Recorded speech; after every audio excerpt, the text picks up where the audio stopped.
Les aventures de Thalia, épisode 37.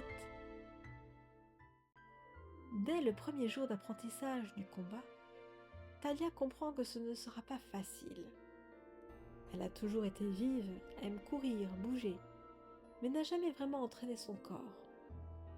Thomas lui fait faire de nombreux exercices avant de lui apprendre à se battre. Elle doit franchir des parcours d'obstacles, améliorer sa vitesse en tapant sur des disques de bois, faire preuve d'adresse en rattrapant des objets qu'il lance, et gagner en équilibre en se tenant sur des planches instables. C'est épuisant. Ils se sont installés sur le toit de la caserne, qui forme une large terrasse. Ils y ont beaucoup de place, mais le soleil de midi tape fort. Après une pause pour manger un casse-croûte, Thomas demande à Thalia : « Alors, es-tu toujours motivée pour t'entraîner avec moi ? » ?»« Plus que jamais. Je ne veux pas avoir fait ça pour rien. » Il rit. « C'est agréable de voir ton enthousiasme. Tu auras certainement moins d'énergie ce soir. »« Mais tu peux m'entraîner toute la journée ? Le capitaine ne dit rien ?» Thomas fait un geste évasif de la main.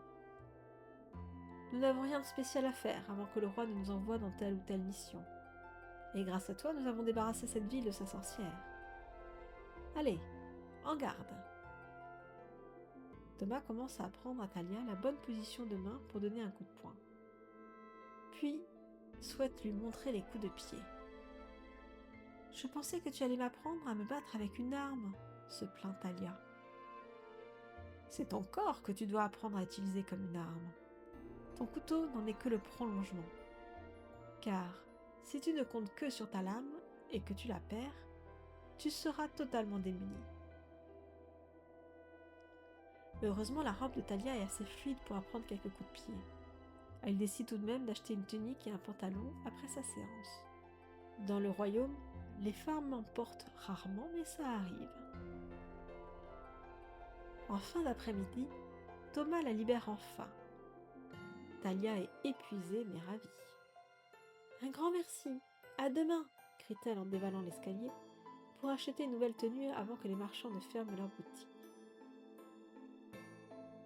Elle trouve vite son bonheur, une chemise ample de couleur écrue et un pantalon marron qui lui arrive à mi-mollet. Le vendeur lui explique que c'est plutôt une tenue de garçon, mais Thalia lui répond que cela lui ira très bien. Ensuite, elle rejoint la clinique vétérinaire. Anise y est volontaire pour aider et elles dorment dans le grenier. Les jours suivants passent ainsi. Thalia s'entraîne dur, mais est récompensée de ses efforts par le sentiment de progresser. Certes, elle a l'impression parfois de ne constater aucune amélioration dans sa première maîtrise du combat, plusieurs jours de suite, mais ensuite une sorte de déblocage se fait et elle se rend compte qu'elle a acquis une technique. Thomas lui apprend surtout le combat au corps à corps, avec un bâton et au couteau, à la main ou le lancer. Il l'initie aussi au tir à l'arc, mais ce n'est pas là où elle est le plus à l'aise. « Pourrais-tu aussi me montrer la fronde ?» demande-t-elle un jour. « Je ne la maîtrise pas assez, car ce n'est pas une arme de soldat, plutôt de jeune chasseur. » Quand Thalia est heureuse d'avoir réussi à esquiver ou à porter un coup adroit à Thomas, elle a envie de le prendre dans les bras de plaisir. Mais elle a constaté qu'il n'apprécie pas ce genre de câlin. « Tu es une jeune fille, et cela ne me semblerait pas correct. Ce n'est pas comme si tu étais une femme de mon âge, » se justifie-t-il. Thalia hausse ses épaules. Il n'est pas tellement plus vieux qu'elle, de quelques années seulement. Mais il peut être si concentré à sa tâche. C'est sûr qu'il n'a rien à voir avec les palefreniers qui riaient bêtement quand elle leur parlait. Après, Thomas n'est pas sérieux tout le temps. Il sourit aussi quand il est fier de son élève. Et ce sourire-là donne encore plus envie à Thalia de progresser. Anise se donne aussi à cœur joie à la clinique. En général, Katamimi reste avec elle. La fillette adore apprendre à soigner les animaux, poser des attelles, ôter une épine blessant une pauvre bête, ou même l'aider à mettre bas. Elle s'intéresse à tous les aspects des soins aux animaux. Le chien roux, pour lequel elle s'était pris d'affection, est désormais guéri et a pu rejoindre son maître. Talia est heureuse qu'elle trouve une occupation qui l'intéresse tant, pendant qu'elle-même fait ses séances d'entraînement.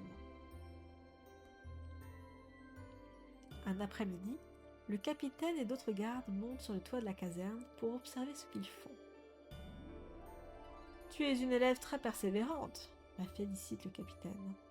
« Oui, sans cela, elle aurait abandonné depuis longtemps », répond Thomas. « Talia, te mesurais-tu à Sloan ? C'est le plus jeune de nos soldats, » propose le capitaine. Talia est un peu intimidée, mais accepte.